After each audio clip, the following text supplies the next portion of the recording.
The 14th of August marks Pakistan's Independence Day, a day filled with immense pride, gratitude, and reflection.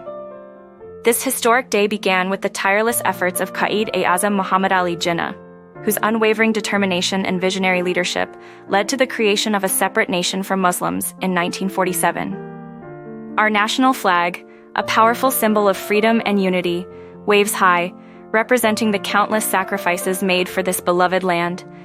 Every year, on this day, Pakistanis from all walks of life unite to celebrate with colorful parades, vibrant decorations, and patriotic songs, honoring the brave souls who fought for our freedom. Since gaining independence, Pakistan has faced numerous challenges. But with resilience, determination, and hope, we have made remarkable progress. Quaid-e-Azam once said, "With faith, discipline, and selfless devotion to duty, there is nothing worthwhile that you cannot achieve." This enduring spirit lives on in every Pakistani, especially in our children, who play a vital role in keeping the spirit of independence alive. As we celebrate this the 14th of August, let's remember our past, cherish our present, and look forward to a brighter future for Pakistan. Happy Independence Day!